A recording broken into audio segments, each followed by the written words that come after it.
Panel, as Sam Block said in the final of Oxford IV on this motion, apologies if this is brief. This is literally all of the debates included in one, and so we'll have to structure all of this in several sets of clusters. So in my speech, I'm going to talk about three clusters. First, welfare. Second, justice. And third of all, existential threats. We might actually reverse those last two. But before we go into that substantive constructive, and to tell you though, this is a great idea which solves the world's problems, a few points of framing and setup. So obviously this is a motion which says that, we prefer a world which prefers a world where this world government exists with sovereign power. That means it is not about adapting this current world and transitioning to that. Rather, it is about creating a world from scratch which has a world government. What do we think this world will look like? First of all, this world government and this system of governance we think is extraordinarily likely to be a democracy. This is extraordinarily plausible because, first of all, the majority of the populations of the world want to live in a democracy. They want to live in a system which listens to their demands and who improves improves their lives based on the ways in which they vote and in which they decide. So this will evolve for sure to be a democracy. Proof of that, even in today's world, right, is that the majority of countries in the world are democracies, and all populations push for that and have achieved that increasingly, right? This is very likely to occur as well. But even if this isn't the case, we tell you regions which might have more power, right, are likely to push to be democracies. So Western countries nowadays, right, in such a new world would anyway push to be democracies, and we've seen them evolve towards democracies for sure. Second point of setup I want to make is that the way we envisage this to look like is this is probably going to be a federal structure. So we're likely to see a loosely federated collection of states, right, in which regions retain some autonomy, right, over small issues. So you can have, accommodation of ethnic groups which live in the same region together, but the majority of laws will be enacted and the majority of structure will be determined from the central government. And third of all, in terms of borders, we think there will be either no borders within the state or very porous borders, right, so that people can travel and there's freedom of movement. The reason for that is because a state which maintains solid, hard to cross borders is not a functional state, right? In order for you to have a government which is functional and operational, you need to let people move around in order for you to be able to enact your policies upon them. So jumping in straight into substantive. First, yeah, I'll take you. Okay, so how does voting work in this state, and what can states not choose to do? Well, I mean, so in terms of how voting works, it'll likely be both a total voting mass, but all like everyone elects a world parliament, let's say, but also subsidiary structures of power and authorities, like more regional authority, more continental authorities, more regional authorities, and so on, but you can vote up to the top as well. And in terms of what they decide, we think the motion prescribes that as well. The majority of laws will be decided by that, but will allow some federation for specific discretion for regions. Now, three clusters. First, welfare. First point to make here, recognize that this world democracy is a system in which you're extraordinarily likely to see redistribution of wealth on a massive scale. This is because the poor of the world now massively outnumber the world's rich, right? This is a scenario where the poor of the world have extraordinarily more voting power and can't be segregated and gerrymandered in any way, right? Because they are overwhelmingly take over the rich of the world in terms of voting ability, and the poorer nations of the poorer regions of the world are massively far more populous anyway in terms of pushing for that electorally. So you're likely to see massive redistribution, right? Both in terms of taxation, but also in terms of the ways that people receive that in terms of government support programs, because they're far more numerous in voting for that. I also want to point out that the majority, the arguments which are often levied on not taxing the rich because they'll move their money offshore, for example, don't apply anymore because there is no offshore. There is no place in which they could move there is no threat of them moving their money around because you can tax it anywhere, so you'll do that as well. That's first point. That's a massive improvement in standard of life because you offer support programs, you offer welfare to people, take from the rich. Second of all, people can move around. Because no longer you have these very strict borders, that means people are no longer shackled by the lottery of birth to live in the place in which they were condemned to live in because they were born there. That means that they can move around and seek the pursuit of happiness wherever they feel is most appropriate for them to pursue it and wherever they have the most resources which are helpful through them. Massive improvement in people's quality of life because you maximize optionality. equality, maximize choice in terms of where they can fulfill their own destiny. Third point I want to make here, you massively improve social movements because networks of solidarity, which are cross-country, cross-region, as it were, are created. Because now the oppressed around the world can coalesce across borders. They can share networks of resistance against authoritarian or oppressive powers, whatever they may be, right, in a way in which they couldn't be previous to that because they were shackled by their respective polities, right? No longer is that the case, they can share strategies of resistance. Second constructive point I want to bring to you, existential threats and how we deal with them.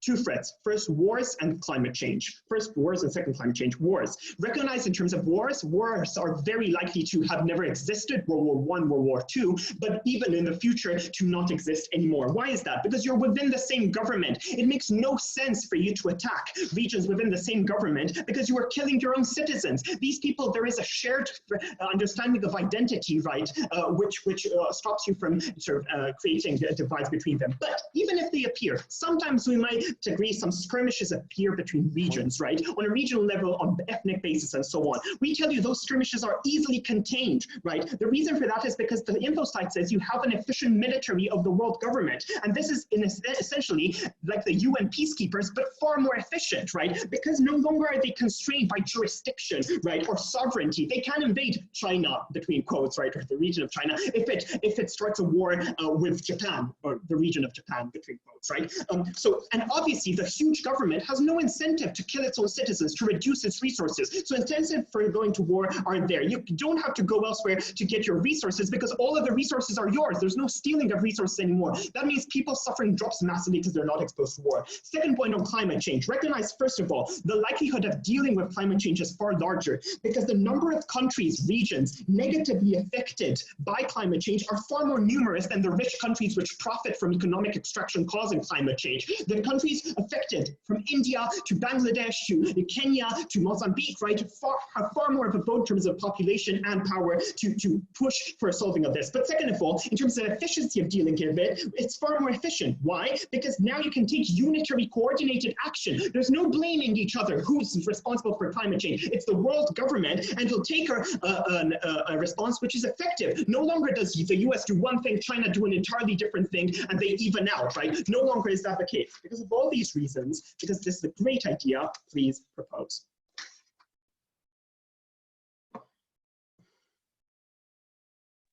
Thanks, the speaker, for that speech. Adele, I see you're keeping time. I'll just leave that to you. Call upon the leader of opposition to begin the opposition case. Here.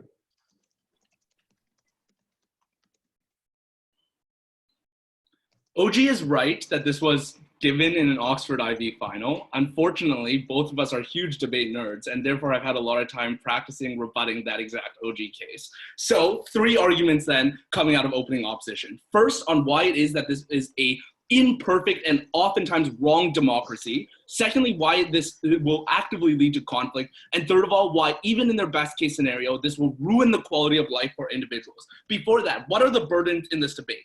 We on opposition do not have to stand for the status quo, because if government has the fiat power to make the world government a democracy, we equally have the fiat power to make all other governments from nation states a democracy as well. But there are many things wrong in the system that we are allowed to change. We are allowed to make it so that immigration restrictions are less likely. We are allowed to make it so that countries are more willing to collaborate. We are allowed to make it so that we oftentimes get reparations back from colonialism. The reason why we are allowed to make it is because it is the exact same fiat power that OG has. But the important question is this: has opening government proven to you so far that they have identified issues that are impossible to engage with without the world government?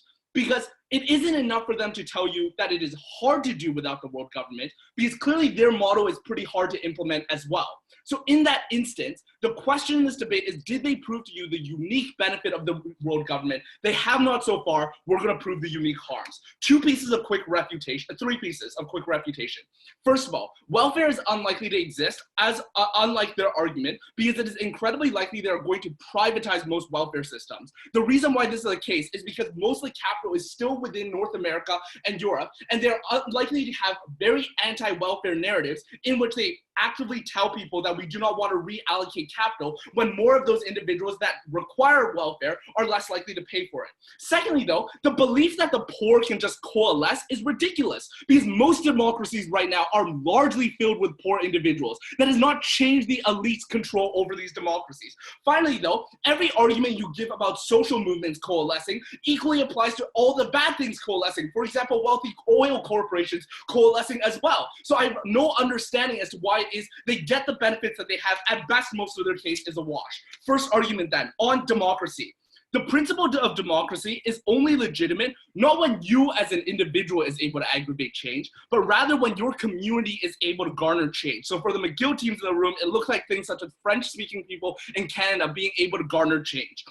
The importance of this is that the democracy's principle is based off of a belief that your community's vote is able to change the decisions that this government makes. There are two different possibilities on who could get control on government size. Number one is that it is going to be based on wealth, as most democracies in the world largely are, so largely taken up by both the United States, so largely like taken up by corporations, taken up by the United States and Europe. The second possibility is the people, in which my country of China and his country of India, we're going to be running this shit, guys. And when that happens, that means that other communities are likely to be cut out. Because even if you can get all the Kurds in the Middle East to coalesce, how is it that they're able to actively garner any type of change against the massive, massive, massive Chinese majority or the massive, massive, massive Indian majority? They are royally screwed.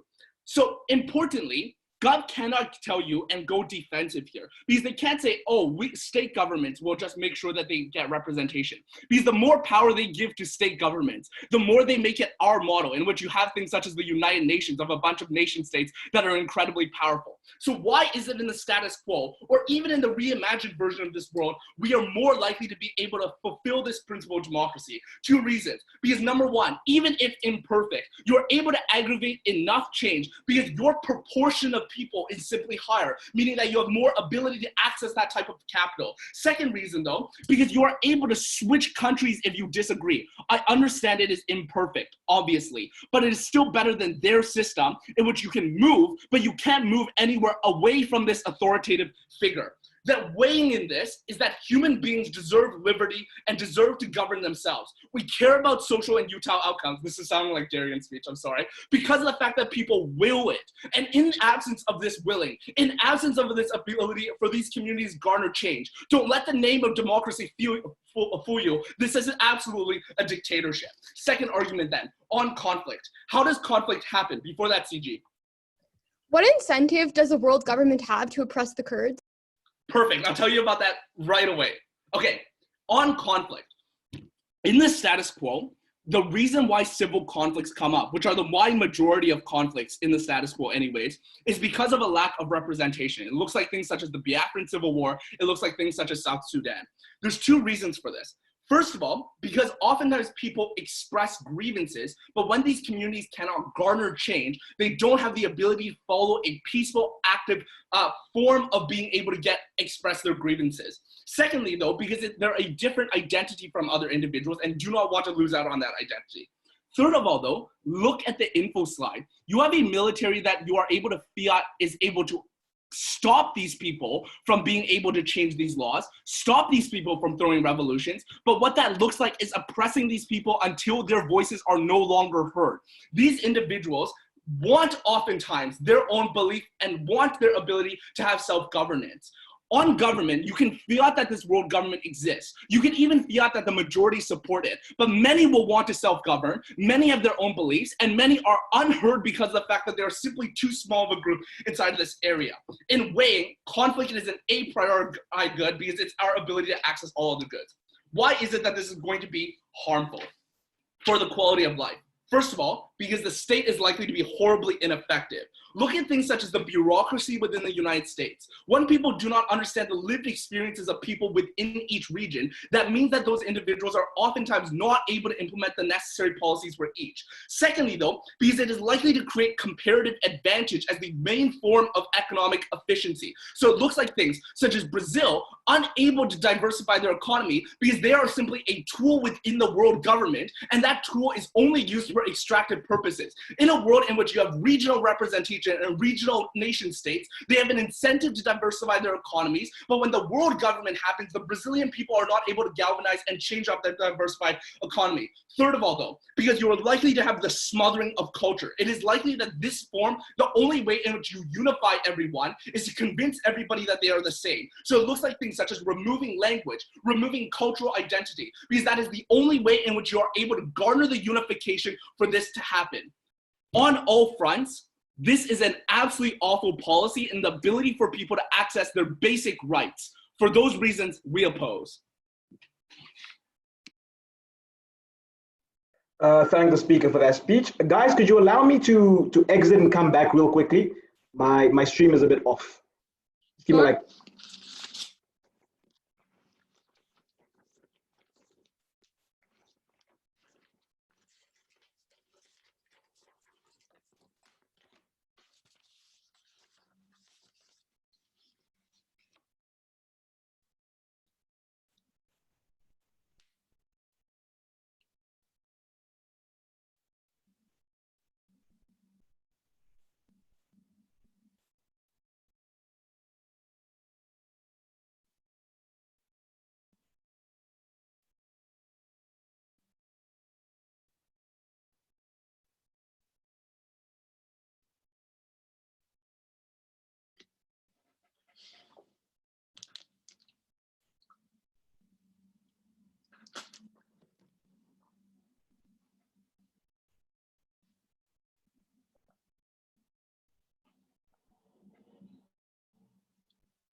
Sorry for that delay, guys.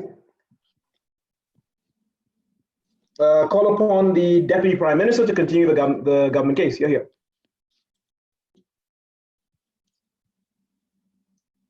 Okay, can everyone hear me? Yeah, you're good. Cool, cool. Okay, if people could just type POIs in the chat, that'd be great. All right, 3, 2, 1. World War I, World War II, the Second War of Congo. The biggest tragedies in human history haven't been regional conflicts. They have been conflicts amongst nations. That is because when you are a country, you are tasked to protect your citizens, but you are not tasked to care about other individuals in the world. That is something that we change. That is why we win the debate. 3 things I'm going to talk about. First, about war and death. Second, quality of life. Lastly, about global issues. But before that, I want to go on to like a meta debating point about fiat. Look, opening up, I am really sorry, but you actually can't say that you get reparations on your side. It prefers a world, right? Which means that we're comparing this hypothetical world with the status quo. You can't say that, oh, suddenly we prefer a world of reparations. Rather, you have to stand for the current status quo, in which Spain refuses to give us anything because they say, oh, we gave you Spanish. And people in the United Kingdom say, oh, the Commonwealth is so amazing. The Indians are so ungrateful. Reason for this is because if not, every prefers a world motion would be broken, because the op could just say, I guess we then have fiat to make everything perfect on our side. So you can't do that to have to defend the status quo. You haven't really told us how anything changes on your side. So first, on war and death, I think that overall we prop a different world. It means a world where no dictatorships exist anymore. So China isn't massacring people. It means that the Khmer Rouge never took control of Cambodia. That Pinochet never managed to torture thousands and thousands of people in Chile. It means that we don't have wars. World War I didn't happen. World War II also didn't happen. But I don't want to just list his story. I also want to tell you why there's structural reasons why this is true. Firstly, because there's no reason to go to war anymore. In the status quo, the reason states go to war is twofold. Firstly, because they think that there is something to gain, and second is because they think that the amount of death and suffering and destruction that will happen to them is not high enough to not risk it for that success. That doesn't happen anymore, right? Because now what occurs is that there's absolutely nothing to gain from you conquering another country because it's already part of you. And also the risk to you is now unacceptable, because if you bomb Vietnam to death with Agent Orange, that is the country that you also have to take responsibility for. If you destroy buildings in the Middle East, those are also buildings that you're going to have to rebuild. It means that you damage yourself, which means that there's no reason to go to war anymore. Second is because you have duty of protection to all citizens rather than just the citizens in the United States. The USA doesn't give a shit about murdering Muslims in the Middle East because they're not their citizens. Now they have to care about them because it's a global government. And look, I think that the up response is fair, right? Which is, oh, but there's still going to be things like civil war and regional conflict. And we completely agree. However, I want to note two things. Firstly is that, yeah, we have sufficient military power in the same way that people don't mess with the United States because they have the biggest military in the world, which means that there's this war, no thank you. It also means that it's very unlikely that conflicts are going to happen when we have a giant fucking military. But second, and I think this is the most important one, is that regional conflicts are never going to be as big as conflicts between nations for two reasons. Firstly, it's because nations have more resources. When China and the United States eventually maybe go to war, that's going to be horrible for everyone because they will throw everything that they have at each other's military. Conflicts between national militaries are incredibly deadly because both of them are very powerful. That doesn't happen when you have one really big military versus one small actor. But secondly, it's also that countries are less wary of the damage. Again, the United States didn't care about Agent Orange in Vietnam because they didn't have to pay for the damage. Now they do. I will now take opening opposition. Yeah, changing the definition of what a nation is does not equal explaining why nation v nation warfare won't still happen. Why isn't it that just ethnic groups won't still want to fight for resources against one another, or religious groups? I mean, yeah, that's the point, right? But now that conflict isn't among states that both have militaries. That is why the conflict, the amount of like resources that they have is considerably less. I think that the war in South Sudan is horrific. I also think that it was less bad than World War I, just because there were less nations involved, because there were less standing armies that could go to war and massacre each other. Overall, we get less than conflict. Second point, quality of life. What do we get? A, redistribution of income and resources. The United States, it is actually disgusting that the amount of grain that they used to feed cattle could feed 800 million people, but they don't do it because they don't care about people that aren't Americans and don't want to eat burgers. Second, we get fairer trade. There's no reason for the United States to, fuck over Haiti on a trade deal because now they're fucking over their own people. Three, less corruption. And I think this responds to the point of all, right? When they say, but some countries are still going to be like badly off. There's a lot of poor people in the world, but a lot of poor countries are still poor because they have very, very corrupt governments that prevent individuals from being able to access things like democracy. That doesn't happen anymore. I'll explain why in a sec. Lastly, no borders. Okay, so onto the structural reasons. I have four. Firstly, again, no benefit of hoarding. There's no benefit on taking things from poorer countries because those are also your citizens that are going to hold you to account when that happens. Three, second, the thing that Tudor told you, right? There's more poor people than rich people. Three, I think there's checks and balances on corruption because now the government of France actually does care if the Mexican government is disgustingly corrupt because they're funneling resources away from them. Now they kind of care, but really not that much. Three, and four, and I think this is a really big one, right? There's no borders anymore, which means that if the United States destroys Latin America, guess what? All of the immigrants are going to come flooding right in, and they don't want that, right? In the status quo, that's already a reason why the United States tries to not mega focus when there's illegal immigration. It's going to happen even more now that literally everyone is going to legally move to the United States. And I think that's what happens. I think that overall, I will take CO.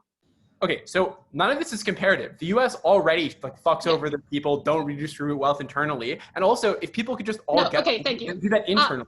It is comparative because I challenge you to say that that people in poverty in the United States are as badly as people in poverty in Africa that are starving, as people in Latin America that don't have access to even an ounce of education. I think that the amount of inequality that happens in our world is still it still happens, right? We're not naive, but it's considerably less than the current one.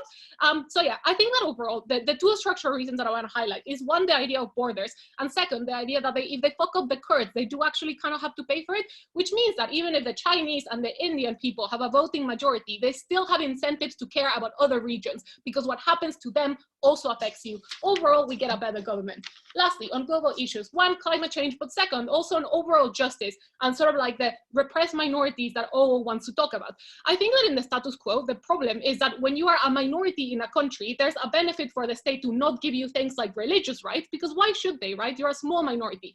But when it's a global constitution and global laws, bad religious laws don't just affect one tiny minority, but they affect small minorities in literally every country in the world, which means that they all have big incentives to make sure that the laws that exist in this global state are laws that respect everyone's privileges. So I think that overall, you actually have a much greater critical mass to make sure that you pass laws like religious tolerance, minority tolerance, respect in those situations. It also means that people in the West want to be held to a good standard when they go to court, So they also have incentives to make sure that the laws that they adhere to are fair. Overall, I think this is just an incredible idea. I'm very happy with your OG and hope you vote for us. Thank you.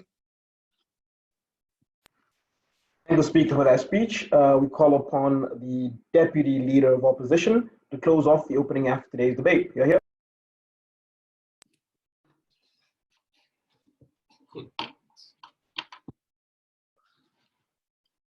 In our first speech, we were charitable and said, let's assume you can create a super state, which, as they say, a giant fucking military that can literally stop you from speaking out against them. And we will assume in this world that it exists, they can actually claim it's a democracy and have a fair debate. Because they wanted to pull meta debate on us, let's pull this. They cannot fiat in a democracy. And unfortunately for them, the world's largest number of people currently live in a dictatorship. So when you see the PM going most of China lives in a dictatorship, most of China is voting. I'm sorry, most of India lives in a pseudo-democracy. And also, most of the people in positions of power probably have a lot to gain by capturing the hell out of this. And like the coalition of the elite all around the world would capture this government as well. Also, considering the fact that people like states want to leave countries all the time, I think this is one where the government has to be a dictatorial state in order to keep it together, because they need to use the strong arm of the military, like they said in their previous speech, to stop it from falling apart, right? What that means then is that the small, like we've really like given them the benefit of the doubt, and we'll continue to do that for the rest of this case. What do we ask in return? A little bit more reparation. A little bit more cooperation, just an extension of what we've been seeing so far. Because when they complain about World War I and World War II, we completely accept that those atrocities happened and they were to an extent a function of nation states. But right now, we live in the largest and like the most prosperous and peaceful time of human history. Wars are no longer like half as much as they used to be, and they are becoming significantly more and more better over time. The only reason I can't name the largest civil war is because we don't live in their world, but I'm quite sure it would be bigger than World War II. I'm going to go on first as to why OG has just lost this debate, because they ignored argument number one, which is usually a bad idea. What was that argument? The tyranny of the state. Chris told you how democracy doesn't come just by technically being able to cast a ballot, but by you and your community realistically being able to change the outcomes of the democracy that you live in. What does that mean? We have shown you why the world that they have envisioned is basically a dictatorship. You can technically have voting, but if your community, literally all of them, wants a certain policy to be passed, and there is no scope of you getting a national policy in your name, because the African population is shallow compared to the Asian population, this is a dictatorship. What was then the implication of this argument that will affect all teams of this round?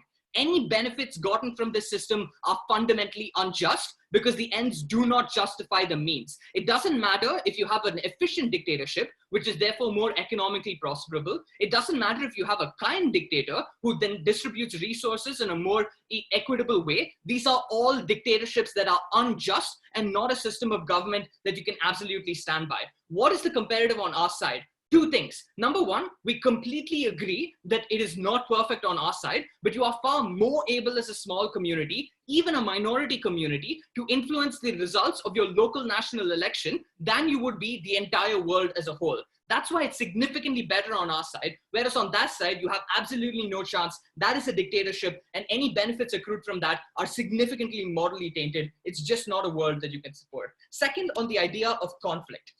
We made it clear when this conflict happened. They give us a couple of good reasons, right? They said you want to do resource stealing, right? And therefore, and you also need to protect your own people. Couple of issues here. They can't fiat that just because you live in the world government, you give two shits about people who live in another state and you care if they die. Once again, meta debating, sorry. But second, yes, resource stealing happens significantly less, but on our side, we never claim that you break out into civil war because you want territory, because it is in your beneficial interest, but because there is literally nothing else you can do. There is no way you can change your system. There is no way you can create a pocket of a state of your own that reflects your own identity. The only option you have is for violent rebellion, and that's the only world that you're going to live in. No response to this whatsoever. This is asymmetrical warfare where the state is absolutely going to be cracking down on you conflict gets far worse on their side. Importantly, the comparative is a world where we are far more peaceful now than we ever have been, because right now, for large states, the reason why two democracies have never gone to war in the past, like head-to-head on the battlefield,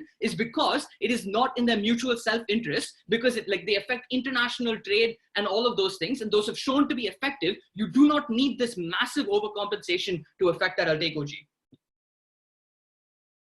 So perhaps even more important than how the global vote goes is that this global government will ensure that the continental and regional elections are fair and free and at least existent, which is not the case nowadays. And you can really make a change within the regional and continental votes, even if you, in the worst case scenario, can make a change on the global arena, though we think that is very likely as well. Okay, the issue is that the Singaporean state being dictatorial absolutely doesn't affect the Indian people, and they wouldn't give two shits if the state elections of Singapore are rigged. So you actually give no reason why they would care. Next, onto their reason of progressivism and welfare distribution. Number one, this is the most short-termist argument made in human history. We showed you how population is not evenly spread. It might be true that India, China, and 4 other developing countries, exactly 4, are more populous now. But this is a motion about all of human history and how we think humanity should go forward. I am really loath to consider that 4 countries will single-handedly be able to decide all of the distribution of wealth for all time. Is our world perfect? Absolutely not. But it is getting far better. We have seen with the rise of the BRICS nations that they have far more bargaining power, becoming far more equal. On their side, this never ever reaches their state. On the idea that people can move around, I completely agree, but the weighing on this point is absolutely lacking. No idea why it is less dictatorial to move around to a different state under this dictatorship, or at the end, why conflict is less likely in these instances. But once again, no rebuttal to our analysis on how this is a terribly ineffective government, which is you do not know the situations of policies on the ground. You do not know what currency rates to set. You don't know which industries to give subsidies to, and these vary in different places. This breaks and makes whether you uplift your people from poverty or not, and this is something that your state is fundamentally incapable of doing. At the end of the day, they've assumed that you care about each other just because you put in this subsume of the national state. The idea that people right now don't hurt each other because it is mutually not in their self-interest is something we see happening in the world that we on opposition live in. That's the reason states are going to war at far less a frequency. At the end of the day, we do not think it is ever justified to throw the globe into a dictatorship in the pursuit of better outcomes. But they did not achieve those outcomes either. They made civil conflict far more likely. They made economic inefficiency and poverty far more likely. And at the end of the day, they did it under a dictatorship. Very proud to oppose. Thanks to Speaker for that speech. Call upon the member of government to extend the government case.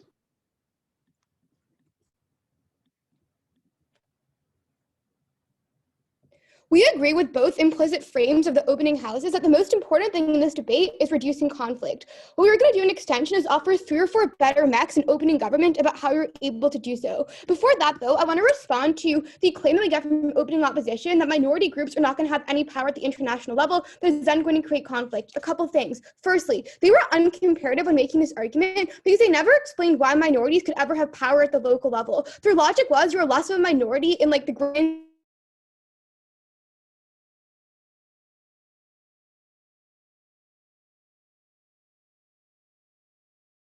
Adele, did you stop your time? Yeah, I did. It's at 30 seconds.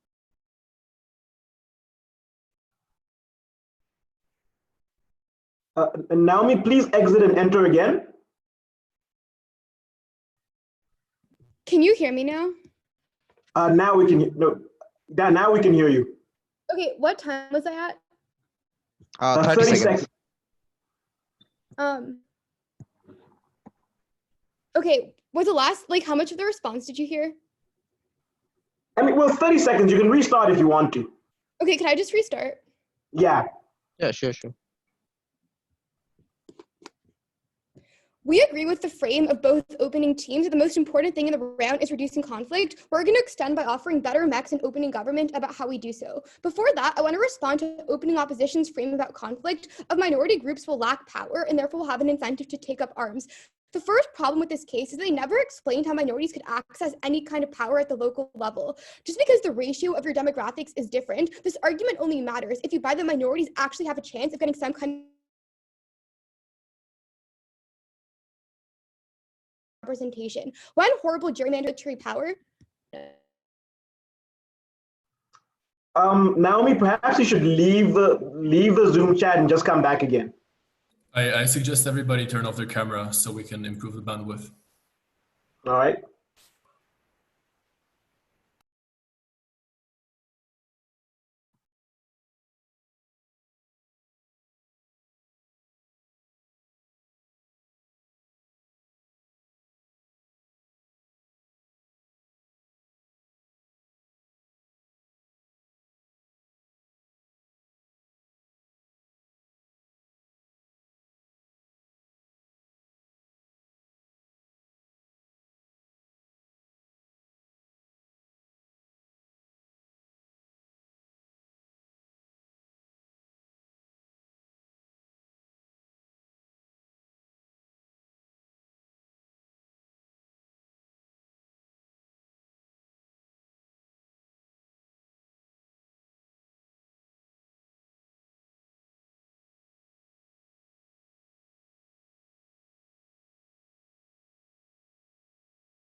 Yes, turn off your camera. Yes.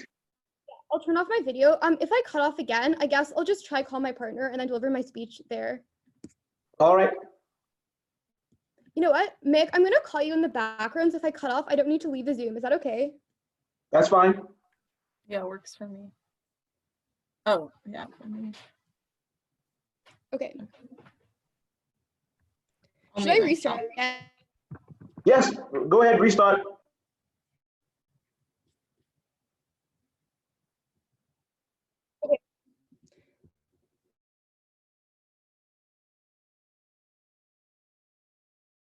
Naomi, are you still there?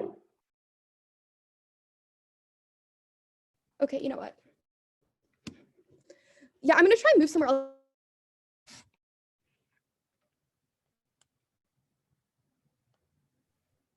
Naomi?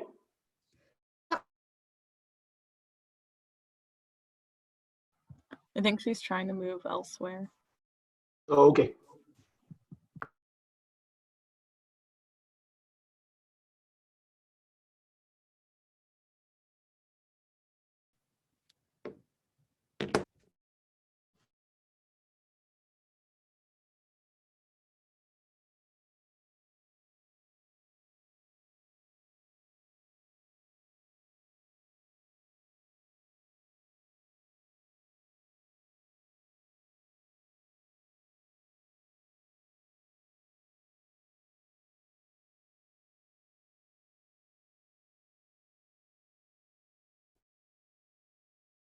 Move somewhere else.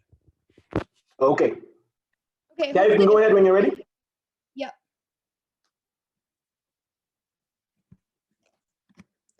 We agree with the opening teams that conflict is the most important theme in the debate. We're going to offer better Max and OG about how we reduce that. Responses to the O case and then our extension. So on the O case about how minority groups are going to lack any power at the international level. The first problem with this is they never explained how any kind of meaningful change could be created at the local level. Even if you were less of a minority, this argument only works if you actually have meaningful kind of change under their side of the house. When you still lack political capital,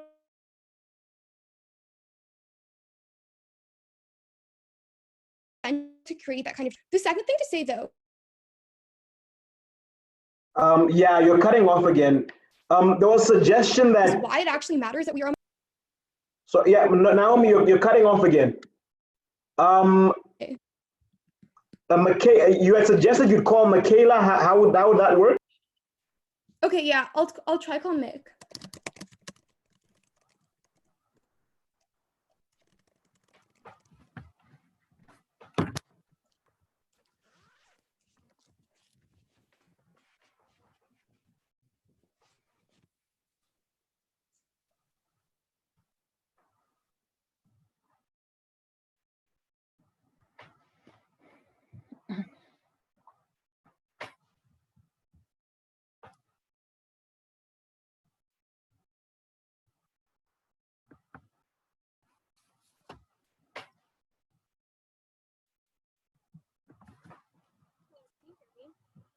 Okay, wait, say something.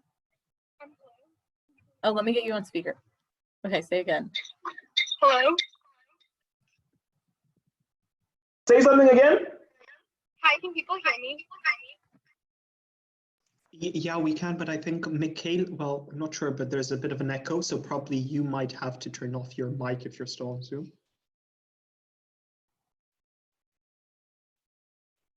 Yeah, Michaela, did you inform Naomi to probably turn off her Zoom?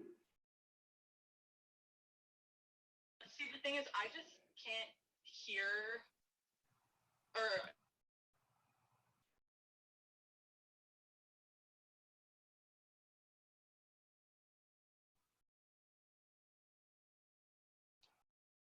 Apparently you can call into Zoom.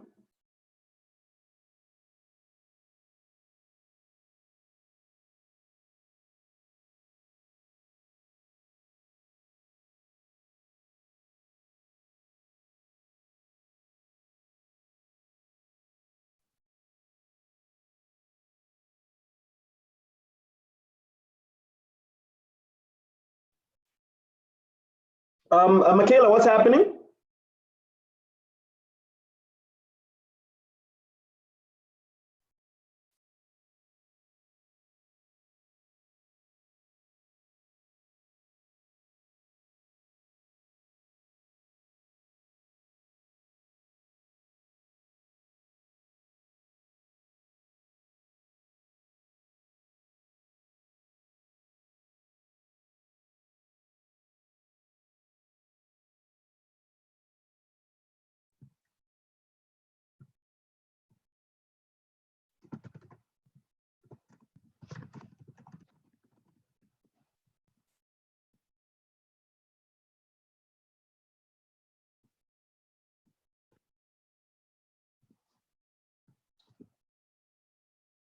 Michaela and Naomi, are any of you still here?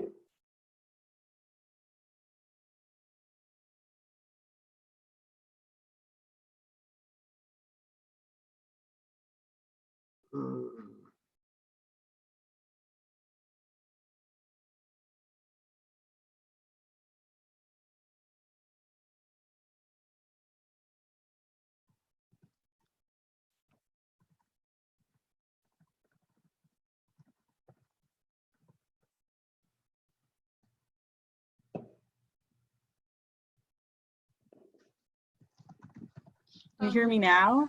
Oh, sorry. Yes. Microphone problem for me. That's my bad. Why did the call fail? Oh my God. Okay, let me try once more and hopefully this will work. Okay. Yeah, sorry, my microphone just randomly switches, so I have to like swap it sometimes.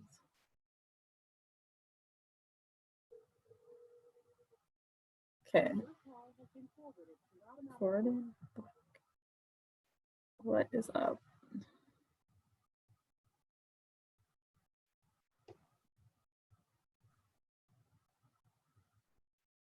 Okay. Oh, yeah, wait 1 sec. Let me get you on speaker. Okay, you guys can hear her now, right? Hello? Yeah, we can hear you. We can hear her. Okay, amazing. Okay, I'm really, really sorry. I will start now. Okay, whenever she's ready. We agree with the framing of the Gov teams that conflict is the most important. We're going to offer better MEX and OG about why we actually reduce that. Responses to OO and then our MEX. So in terms of the OO case, the first problem with it is that they never explained how you could actually get change at the local level. Even if you are proportionately less of a minority, you're still one when you lack things like political capital. In order for the argument to stand, they had to actually mechanize whether there's some kind of capacity to actually get that change. The second question that we have to ask, though, is why it actually matters if you are a minority group. The reason that you need representation under the status quo is to solve a source of oppression, but they never explained why there would still be oppression in a world where you're living under a world government.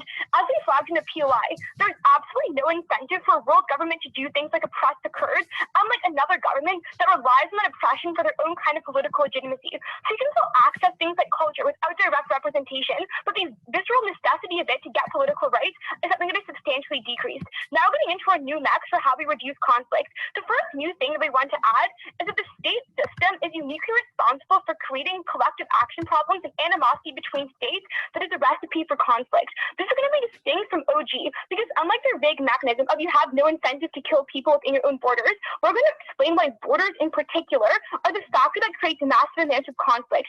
The first thing to say is that you need to attack other states as means to support your own domestic political legitimacy. That is to say, states often rely on a cult of personality where they try and get buy-in from people, especially if you're a repressive state, on the basis of being stronger and being more superior than other states, and as a consequence, need to attack other states to maintain a relative position of strength. Secondly, there's a security dilemma that is created. If you are weaker than other states, they're always going to have more power to be able to do things like attack you and take control over you. So even if an arms race is an individually irrational thing to do, you always have to do that out of necessity to beat other states. But thirdly, states create a recipe for conflict because you self-interested incentive of elites within these particular kind of countries, where you want to amass as much wealth as possible, and therefore you have an incentive to subjugate other countries in order to increase the amount of wealth that you are individually able to have. Given that we've contextualized this state, what is the impact of this subpoint in particular? Firstly, a direct mechanism for how we get less war and conflict, because you lose the necessity of being more powerful than other states. But secondly, the desire to take control over other states was what historically created a massive incentive for colonialism. The first reason for this is that the mercantilist system was directly about benefiting your own economy at the expense of other economies, where there were major industrial powerhouses in Europe who literally did this because they thought that it was necessary to maintain power relative to their rivals. But secondly, even if there was still the incentive to engage in kinds of colonialism, it would be far easier for direct resistance from other regions where they could do things like have the military power together to prevent the kind of subjugation that would exist. This is a distinct impact of opening government that is really important because colonialism is what was responsible for economic disparities, which they want to try and solve in the first place, but also for a significant portion of racism and discrimination that we have experienced today. The final thing to say about impact in this argument is this is a better mechanism from opening government about how we are able to solve climate change. They're saying about how poor people have more numbers doesn't respond to the OO claim about wealthier regions still maintaining relative control. Were you ever able to solve climate change? Because you're better able to make economic sacrifices. You don't have to worry about being in a security dilemma with other states when they can militarize when you are investing in resources to actually be able to target the climate.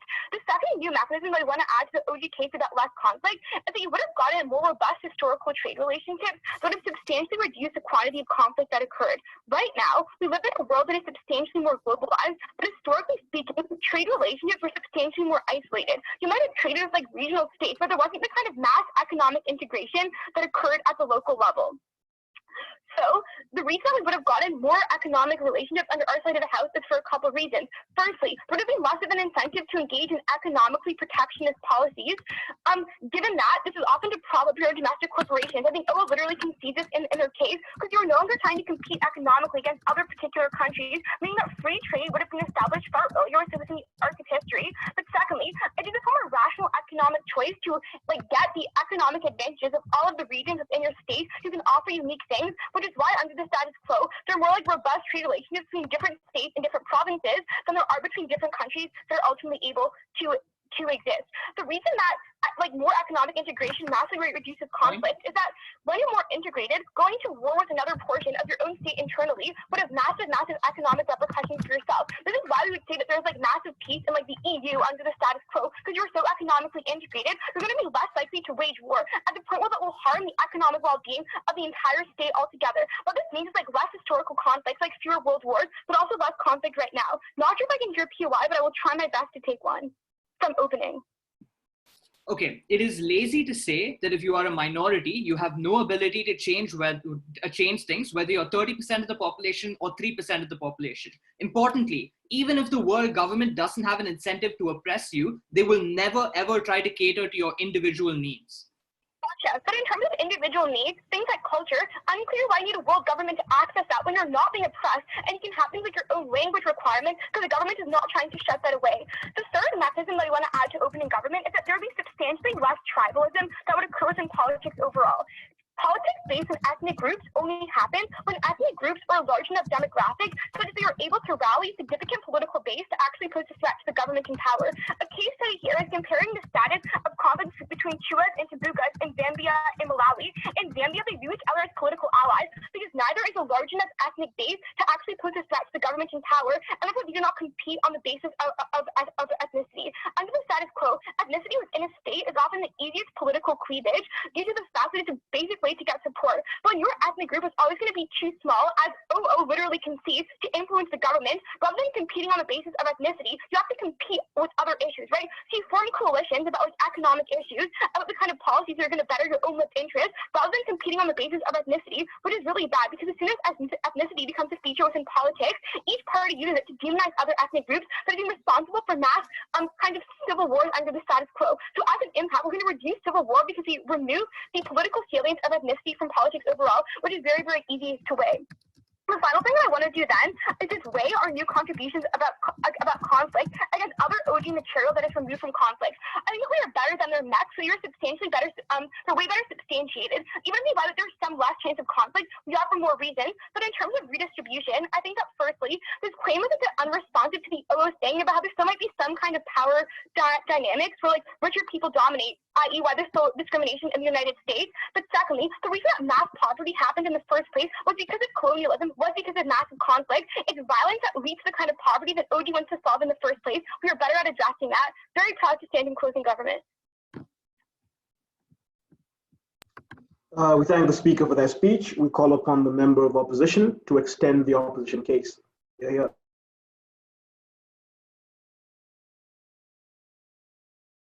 Can you make it like shift shift the window so I can see more? Sorry. We're having technical difficulties. It's okay. Oh yeah, it's not difficulty. This is fine. Figure it out.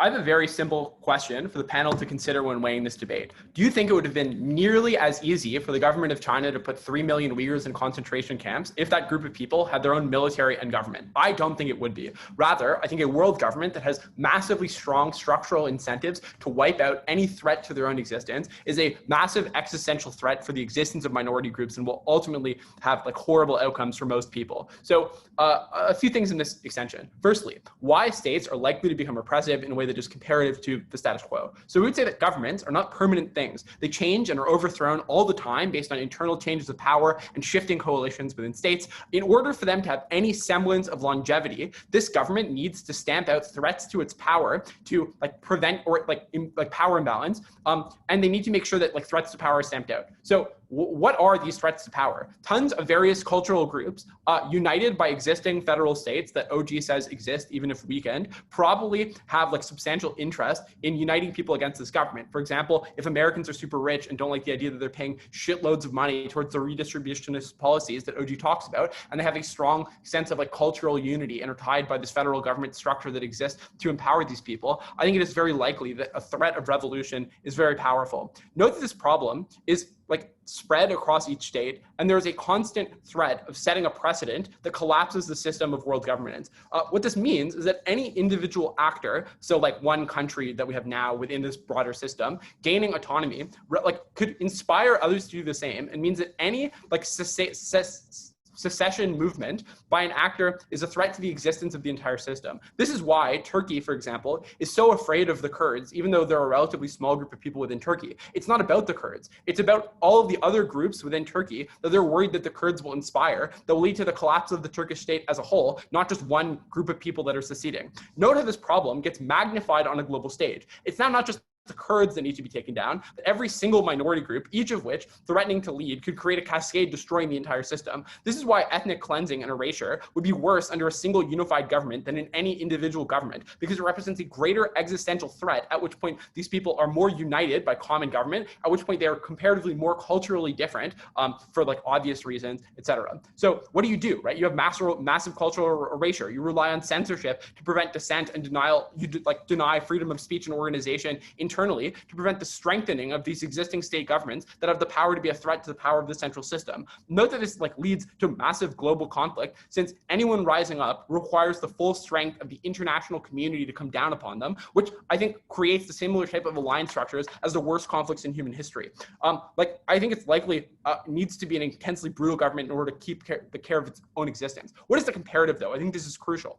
It's not just that minorities are larger as a percentage in their individual states, as Top Half talks about, but that their enfranchisement is less of a threat, because doling up power to internal marginalized groups represents less in terms of concessions, in terms of what you're giving up, right? This is especially true when minorities still have much more in common with their country than they do with the rest of the world. I.e., the US will oppress Black people, but is still much more willing to see them as culturally similar to other Americans compared to the way they'll see, for example, like Chinese people living in China, where conceding power to like Chinese people in China represents a much greater shift in who you're giving up power to than Black people within America, who more or less are culturally similar to the rest of America, which means you're not giving up that much in terms of the cultural power that you're ceding, right? Note, it's obvious that people can improve their conditions, right? Like 50 years ago in the United States, it was legal to like literally rape your wife. This idea that you can't change anything is kind of ridiculous and defeatist, but there is a comparative here, right? In a world in which governments are much more like able to give up rights to people without being an existential threat to their existence, they're much more willing to do it, and they're comparatively less willing to like wipe out entire cultures that represent a threat to them, right? Like the way Turkey does with Kurds, for example, as like, I don't know, with like re-education programs and whatnot. We'd also say that things like borders help you defend land claims over your rights, i.e. like you can prevent, you can like use the fact that the international community right now under the status quo massively values sovereignty to be like, holy shit, this country invaded me, which is something that, for example, I don't know, like the US and the international community got behind Kuwait when that happened to them, right? I think that it is much easier for a country that wants to maintain power over people or to oppress them to do that internally than it is to do it externally. It's much easier to move tons of Han Chinese people into Tibet than it would be for China to invade Vietnam and assimilate them in nearly the same way. The fact that the international community broadly supports this also backs this up. Sure, I'll take Top Half.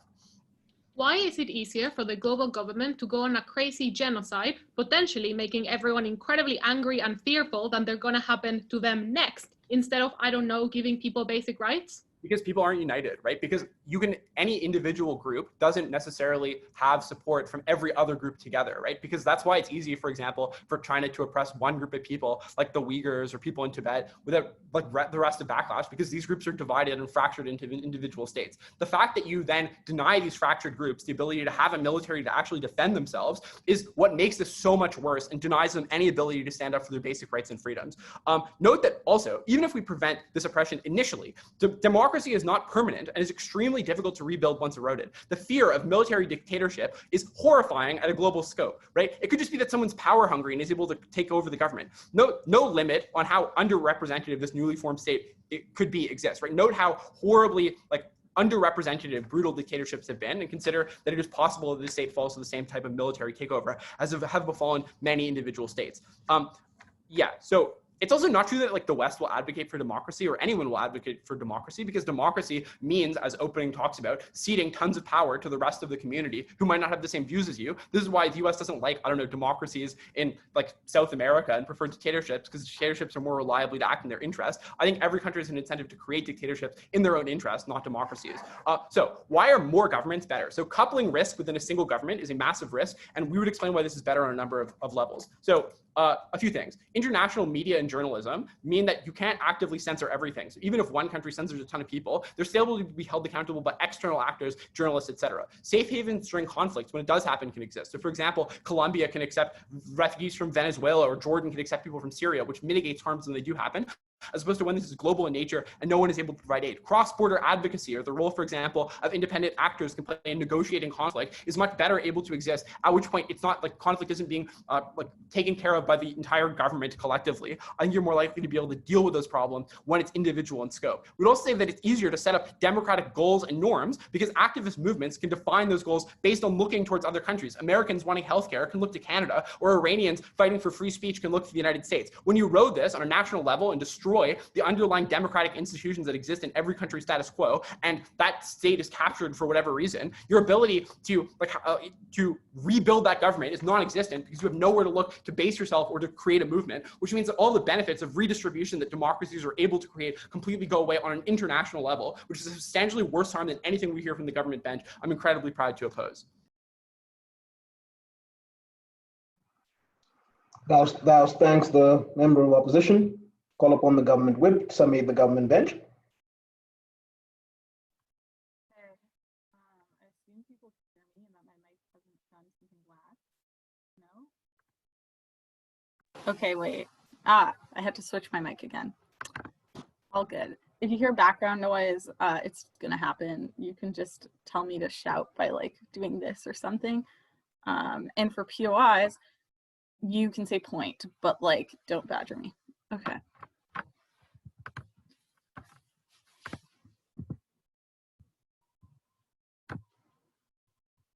Given that Jacob got to hear like Naomi's intro maybe like 3 times and then still didn't engage with anything that she said, I feel like he has a little bit of responsibility in this round. What I'm going to be doing is a team-by-team breakdown of the round, proving why CG comes out on top. So first, let's just talk about our case relative to OG.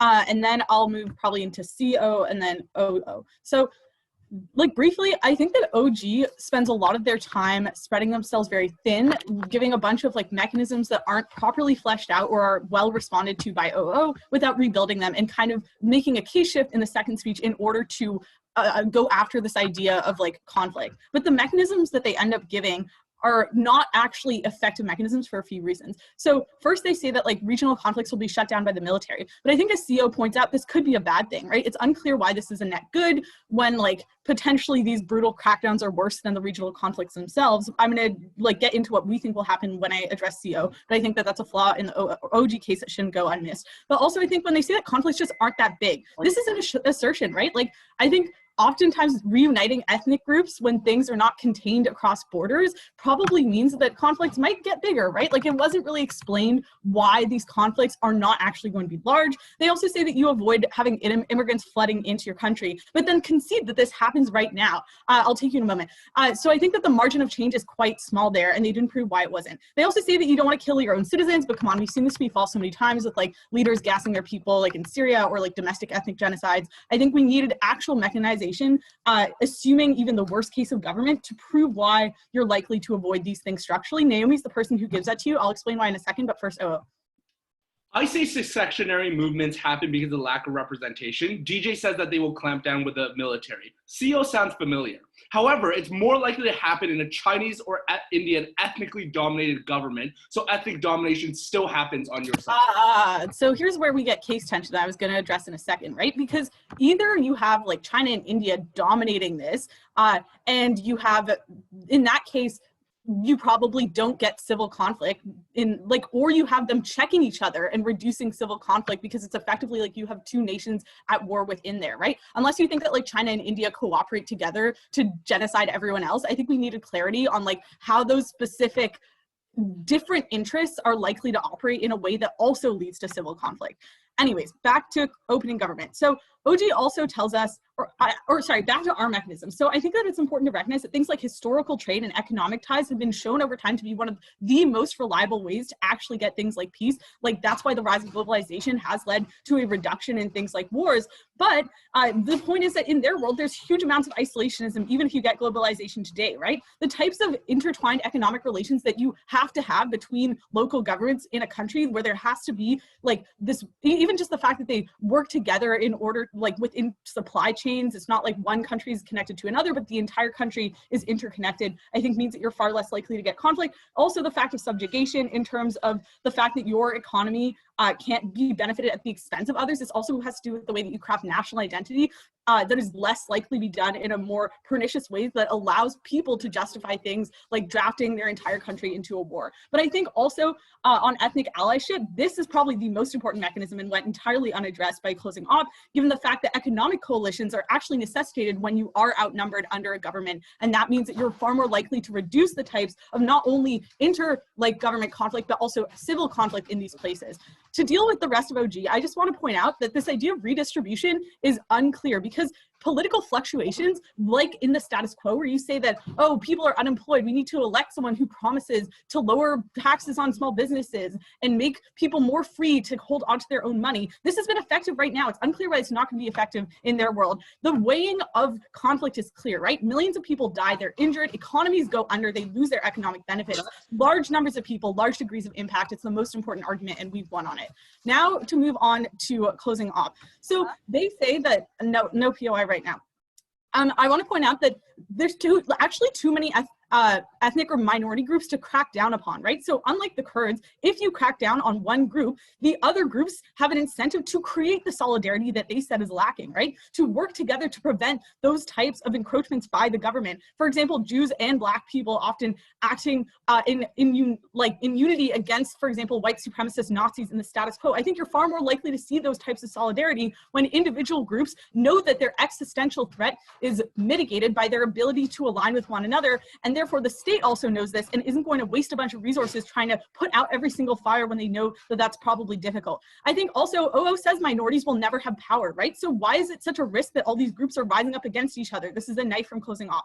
I also think that just in the status quo, there's not a huge difference, right? Kurds are super marginalized right now. Their armies are super, super small. Why is this a meaningful difference in your ability to defend themselves?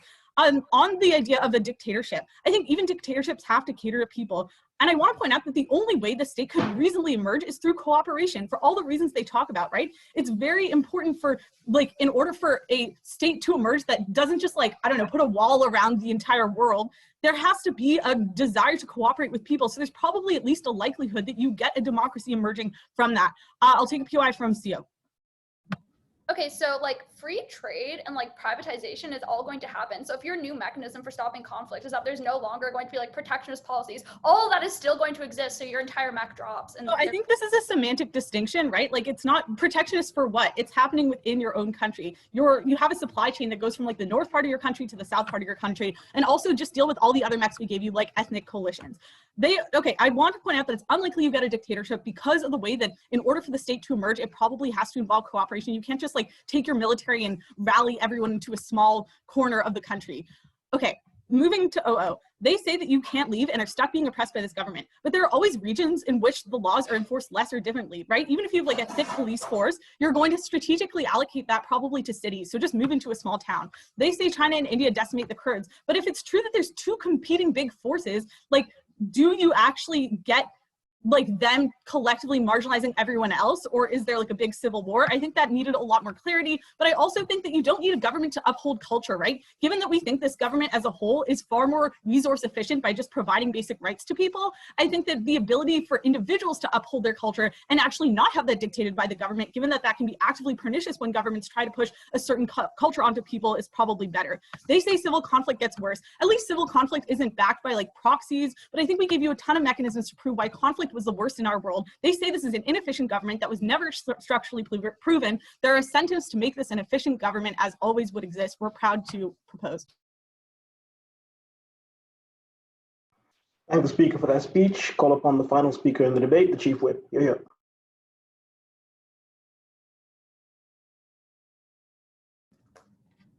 Okay.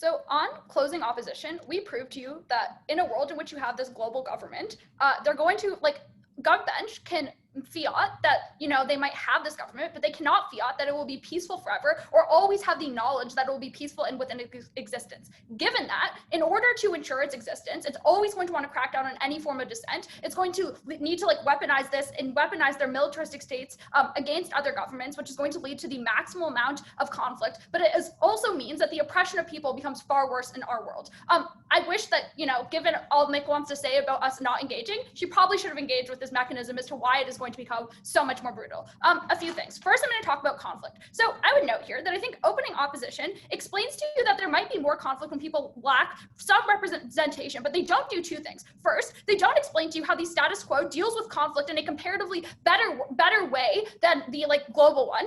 And the second thing they don't do is explain why the type of violence that we get under a global government is going to be unique and uniquely harmful in ways that we don't already see status quo, which I think is important given the framework out of all the other teams, which is that civil conflict already exist. So first thing I want to talk about then is why is it that conflict is still going to exist and exist in a more visceral way than on the other side? So a few things for this.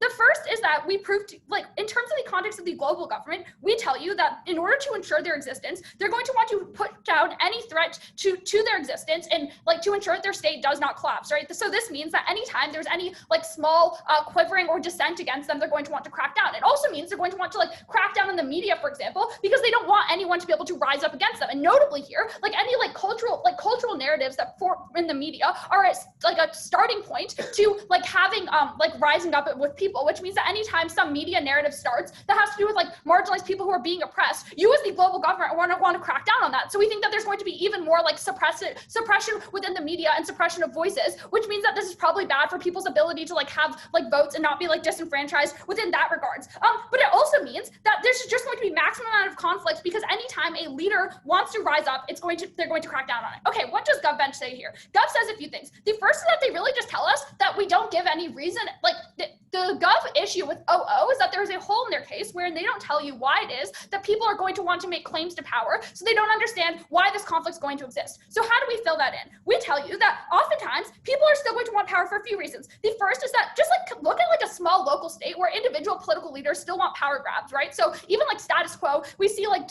dictators who are still, like, even if you're threatened with, like, I don't know, economic sanctioning or violence against you, they still want to get power within that regard, which means that on a broader scale, this is still going to be true, right? Leaders are still going to rise to power within a global context. They're still going to want to have economic gains and political gains, which are structural reasons as to why the desire for power is going to exist and the desire to maintain that power is still going to exist. So this is the missing hole in the OO case as to why you as a global government are still going to want to have power, or individual leaders within it are going to want to rise to power and therefore be suppressive of other people. Responsiveness then, I guess, to the, like, closing government idea that there's going to be less power because you're not going to have, like, as much mercantilist policy or protectionist policy. I find that's in a POI, but I would note that, like, things like free trade and protectionist policies are still going to exist because, you know, the majority of the world is under capitalist structures under which people still want to make money, so they're still going to likely have protectionist policies in order for you as an individual in your business to maximize the gains on the capital that you can make. But the second thing is they kind of assume that, like, protectionism is bad, but that's not intrinsically true, right? Protectionism can be good. It can help, like, industries grow. It can help, like, research and development and the production of greater goods and the access that people have because of that, right? So at the, like, so, like, that's why we prove to you why, like, that kind of takes out the majority of, like, their new max that they try to give you. Okay, the second thing we then tell you is why it is that under the status quo, we're able to deal with conflict in a better way than on the flip side. So why is it that right now conflict is going to be less severe? So the first thing is an extension. We mechanize for you why it is that it is a lot easier, it is a lot easier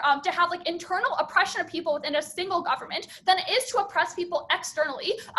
So how do we explain that? The first thing that we say is that militaries and governments often unite groups in their resistance to oppression. So, for example, like, imagine if, like, Black people within the United States had their own military. That would be really great for them, right? But the second thing is all states have a desire to preserve, like, the sanctity of borders, since the idea of maintaining sovereignty is something that all states value. So this is why so many countries helped the United States in defending Kuwait from the Iraqi invasion. The third thing we tell you is that oftentimes small actors are less willing to rise up than big ones. So the US is more likely to invade a country than, say, Canada, despite overwhelming cultural similarities, because the United States has more unilateral power and therefore can act with a larger degree of impunity. And secondly, the unification of all countries into a single government creates a monopole that can act as brutally as it wants with almost no say. So the way up here is it's not about, like, defending the Kurds, let's say, but it's about defending, like, the preventing, like, the Netherlands from becoming the next Kurdistan, right? That's at the end of the day why on closing opposition we are uniquely able to prove to you that we're able to have, like, better reductionisms right now, because it's a lot harder to oppress people externally within the borders that we have today than it would be if everyone was internalized under one large unified government. I will take OG.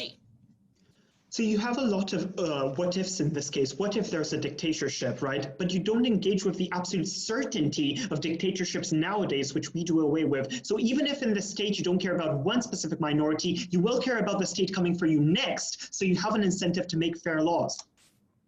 So no, like, you're just gonna, like, crack down on people, right? Like, as I was telling you, like, your incentives aren't going to exist because, like, maybe you'll have, like, some fair laws, but, like, look at literally any government today. If your analysis is true that you want to make fair laws for people not to rise up against you, look to any fucking democracy that has, like, disenfranchisement of people, that doesn't give money to people, that doesn't give a shit about it, because, like, people just don't have that much power, and they're not going to have that much power in your world. Note here, if Gov does not want to crack down on minority groups, right? If you don't buy like a lot of our material that this crackdown is going to happen, this world government in the state is going to collapse, and the subsequent power grabs that are going to be formed by new actors are going to be far worse. So either GovBench cracks down on minority groups and you get all of the harms of conflict with this large military force that we give you an extension, or they don't do that and their entire government collapses because minority groups, as OG wants to say, are going to just grab a lot of power. It's going to be a mess. That's why in closing off, we win the clash on power pretty substantially, I would say.